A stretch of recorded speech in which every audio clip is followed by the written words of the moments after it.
एका अविद्येने केले. मित्रांनो, एक मूर्तिकार होता. तो अतिशय सुंदर मूर्त्या बनवायचा आणि मूर्ती बनवत असताना त्याला न लागणाऱ्या चिन्ह तो आजूबाजूला फेकून द्यायचा. एक दिवस काय झालं, एक व्यापारी तिथे आला आणि त्या मूर्तिकाराला म्हणाला, बाबा रे, तू जे चिन्ह बनवतो ना, त्या चिन्ह मला नको, परंतु तू जे मूर्त्या बनवतो ना, त्या मूर्त्या मला नको, परंतु तुझ्या आजूबाजूला पडलेल्या या चिन्ह मला दे. हे 1,00,000 रुपये दे आणि हे चिन्ह मला दे. मूर्तिकाराच्या मनात विचार आला, अरे, आजपर्यंत आपण इतक्या सुंदर मूर्त्या बनवल्या आणि त्या विकल्याही, परंतु आपल्याला जवळपास 1,000 रुपयांच्या वर कोणी काहीच दिलं नाही आणि हा माणूस एवढ्याशा चिन्हांसाठी मला तब्बल 1,00,000 रुपये देतोय. मूर्तिकाराने पुढचा मागचा विचार न करता त्या सर्व चिन्ह गोळा केल्या आणि त्या व्यापाऱ्याला देऊन टाकल्या. पण दुसऱ्या दिवसापासून काय झालं माहितीये मित्रांनो, त्या मूर्तिकाराच्या मनात पैशाची हाव निर्माण झाली आणि त्याने मूर्ती बनवण्याचा व्यवसाय सोडून दिला आणि चिन्ह बनवण्याचा व्यवसाय सुरू केला. इथेच तर गफलत झाली आमच्या शिक्षण व्यवस्थेत सुद्धा हेच झालं. आम्ही शिक्षण रूपी, ज्ञानरूपी मूर्त्या बनवण्याचं काम सोडून चिन्ह बनवण्याचा व्यवसाय सुरू केला. आम्ही 100तून एक निवडला, पण नेमकं उत्तम काय हेच आम्हाला निवडता आलं नाही आणि म्हणून आज व्यासपीठाला विषय देण्याची गरज आली, वर्तमान शिक्षण दशा आणि दिशा. नमस्कार, मी दुर्गा महेश शिंदे, कोड क्रमांक 11, विषय म्हणतीये वर्तमान शिक्षण दशा आणि दिशा.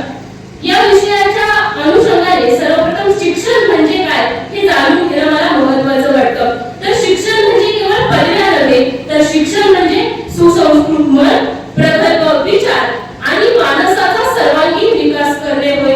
भारत हा एकेकाळी विश्वगुरु म्हणून संबोधला जायचा.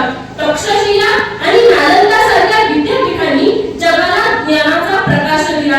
परंतु आज वर्तमान शिक्षणाची दशा पाहता आमच्या डोळ्यासमोर अनेक प्रश्नचिन्ह उभी राहतात. आजचे शिक्षण हे केवळ साक्षर बनवणारे की सुशिक्षित? मला सांगा मित्रांनो, ज्याला गणितात 100 पैकी 100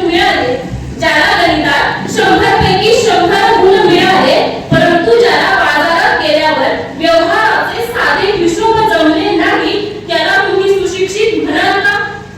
आज हीच वर्तमान शिक्षणाची दशा पाहता आज पालकांपासून ते विद्यार्थ्यांपर्यंत सर्वांना फक्त टक्केवारी हवी आहे.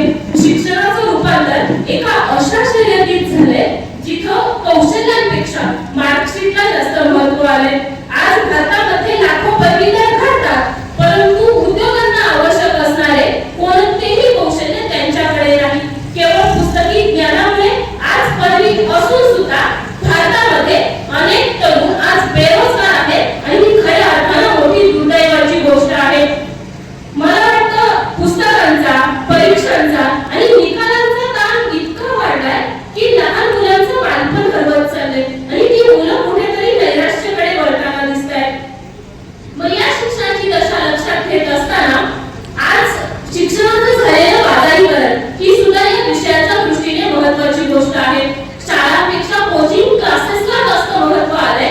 मग ज्याच्याकडे पैसा त्याला उत्तम शिक्षण आणि जो गरीब तो कुठेतरी मागे पडताना दिसतोय.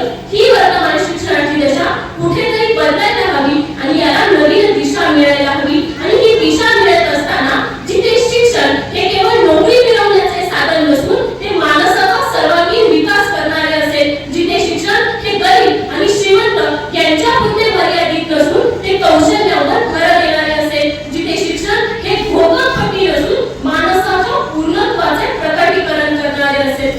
मित्रांनो, प्रत्येक काळ्या ढगाला एक रुपेरी कडा असते.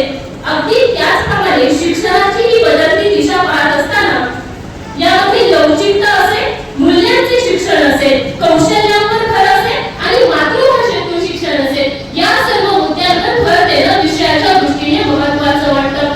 शिक्षण हे केवळ नोकरी मिळवण्याचे तिकीट नाही, तर शिक्षण म्हणजे संकटात न डगमगता उभे राहण्याची ताकद. शिक्षण म्हणजे चांगलं वाईट, खरं खोटं यांचा फरक समजण्याची बुद्धी.